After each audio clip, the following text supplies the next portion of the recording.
ഇന്ന് നമ്മൾ ആദ്യം പറയുന്നത് ഇന്നലെ പറഞ്ഞു തീരാത്ത അകലാപ്പുഴയുടെ വിശേഷങ്ങളിലേക്കാണ്. കോഴിക്കോട്ടെ വെനീസിനെ കുറിച്ച് കേട്ടിട്ടുണ്ടോ? അതെ, അങ്ങനെ വിശേഷിപ്പിക്കപ്പെടുന്ന ഒരു സ്ഥലമുണ്ട് കോഴിക്കോട്. കായൽ പരപ്പുകളും തുരുത്തുകളും ആസ്വദിച്ച് ബോട്ടിലൂടെ ഒരു യാത്ര, സൂര്യാസ്തമയത്തിന്റെ മനോഹര ദൃശ്യങ്ങൾ. ഇതൊക്കെ കേൾക്കുമ്പോൾ തന്നെ ആ സ്ഥലം ഏതാണെന്ന് അറിയാനുള്ള അങ്ങോട്ട് പോകാനും തോന്നുന്നില്ലേ? എന്നാൽ ആ കോഴിക്കോട്ടെ അകലാപ്പുഴയുടെ വിശേഷങ്ങളിലേക്ക് യാത്ര പോവുകയാണ് റൈഡിംഗ് റിപ്പോർട്ടർ ആദ്യം.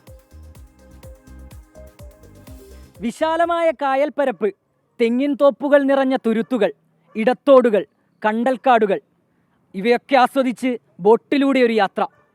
പറഞ്ഞു വരുന്നത് ആലപ്പുഴയിലെ ഏതെങ്കിലും സ്ഥലത്തെക്കുറിച്ചല്ല, അകലാപ്പുഴയെക്കുറിച്ചാണ്. കോഴിക്കോടിൻ്റെ സ്വന്തം കുട്ടനാടിനെക്കുറിച്ച്. അവിടേക്കാണ് നമ്മുടെ ഇന്നത്തെ യാത്ര.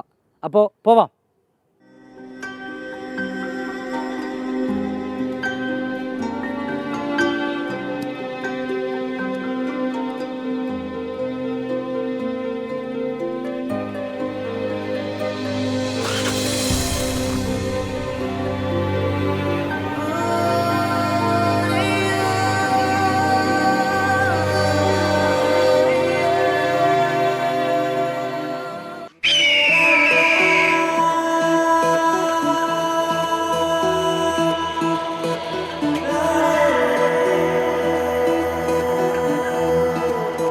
കോഴിക്കോട് നഗരത്തിൽ നിന്ന് 35 കിലോമീറ്റർ ദൂരം.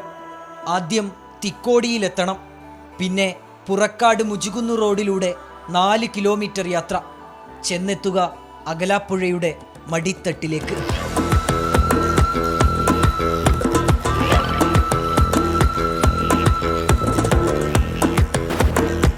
പുഴ പേരിൽ മാത്രമാണ്. വിശാലമായ ആഴവും ഒഴുക്കും കുറഞ്ഞ കായലാണ് അകലാപ്പുഴ. പ്രകൃതി ആവോളം കനിഞ്ഞനുഗ്രഹിച്ച ദേശം. സഞ്ചാരികളെയും കാത്ത് ബോട്ടുകൾ തയ്യാറായി നിൽപ്പുണ്ട്. കെട്ടഴിച്ചാൽ സ്വാതന്ത്ര്യം പ്രഖ്യാപിച്ച് കായൽപ്പരപ്പിലൂടെ കുതിച്ചു നീങ്ങും.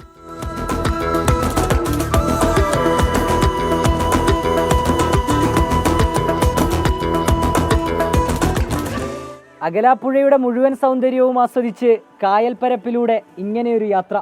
മനോഹരമാണത്. അങ്ങിങ്ങായി കുഞ്ഞു കുഞ്ഞു തുരുത്തുകൾ കാണാം. തെങ്ങുകളാൽ സമൃദ്ധമാണെല്ലാം. ഇടതൂർന്ന കണ്ടൽക്കാടുകൾ മറുവശത്ത്. വിരുന്നെത്തുന്ന ദേശാടന പക്ഷികൾ കണ്ണിന് കുളിർമയേകുന്ന കാഴ്ച. ഈ അകലാപ്പുഴയുടെ സൗന്ദര്യം ആസ്വദിക്കാൻ ആളുകൾ കൂടുതലായി എത്തി തുടങ്ങിയപ്പോൾ സൗകര്യങ്ങൾ ആദ്യം പെഡൽ ബോട്ടിൽ മാത്രമായിട്ട് ഒതുങ്ങിയാണ്. അവിടെ നിന്ന് അങ്ങോട്ട് ചെറിയ ബോട്ട്, എഞ്ചിൻ വെച്ച ഷിക്കാര ബോട്ടുകൾ വന്നു തുടങ്ങി.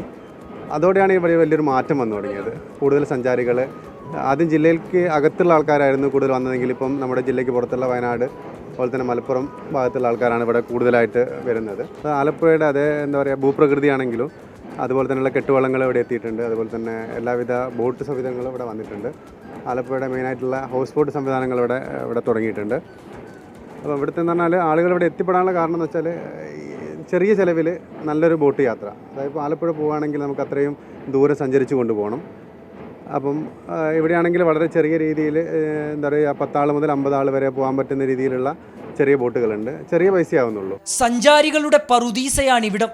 തിരക്കുകളിൽ നിന്നൊഴിഞ്ഞ് ശാന്തതയുടെ, സമാധാനത്തിൻ്റെ സ്വർഗം ലഭിക്കുന്നിടം.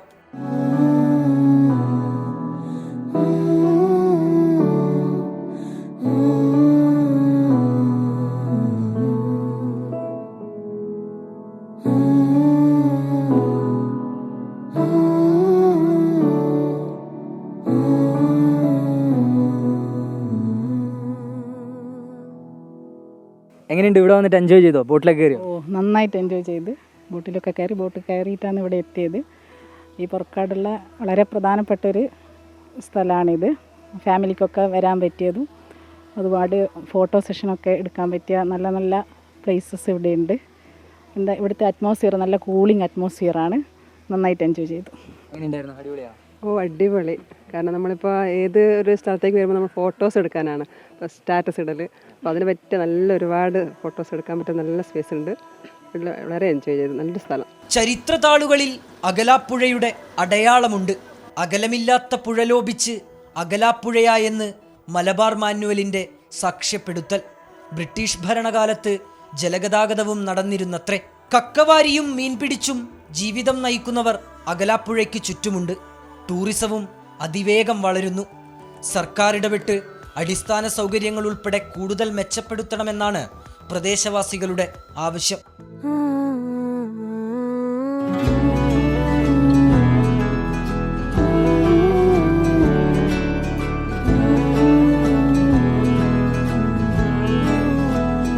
ബോട്ട് യാത്ര നടത്തി സൂര്യാസ്തമയം കണ്ട് അകലാപ്പുഴയുടെ മുഴുവൻ സൗന്ദര്യവും ആസ്വദിച്ച് നമ്മൾ യാത്ര തിരിക്കുകയാണ്. ഒരിക്കൽ വന്നവർ ഇവിടേക്ക് വീണ്ടും വരുമെന്നുള്ള കാര്യത്തിൽ തർക്കമില്ല. അങ്ങനെ ഒരു മാജിക്ക് അകലാപ്പുഴയ്ക്കുണ്ട്.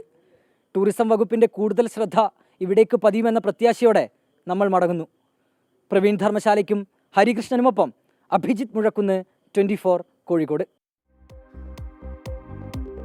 ആലപ്പുഴയ്ക്ക് കുട്ടനാടെന്ന് പറയുന്ന പോലെ കോഴിക്കോടിന് അകലാപ്പുഴ. മനോഹരമായ ദൃശ്യങ്ങളാണ്. ആ ദൃശ്യങ്ങൾ പ്രവീൺ ധർമ്മശാലയും അഭിജിത്ത് മുഴക്കും ചേർന്ന് ആ സ്റ്റോറിയിലൂടെ നമ്മളെ അങ്ങോട്ടേക്ക് പോകാൻ പ്രേരിപ്പിക്കുന്ന തരത്തിലുള്ള വിഷ്വൽസ് ആണ് നമ്മൾ കണ്ടത്. ഏതായാലും അകലാപ്പുഴയോട് ചേർന്ന് നിന്ന് അവിടേക്ക് എത്തുന്നവർ കൂടുതൽ സുന്ദരികളും സുന്ദരന്മാരുമായി മാറട്ടെ. വിധി ദിനത്തിൽ 24 മാജിക് ജൂൺ 4 ചൊവ്വാഴ്ച രാവിലെ 5 മണി മുതൽ 24-ൽ.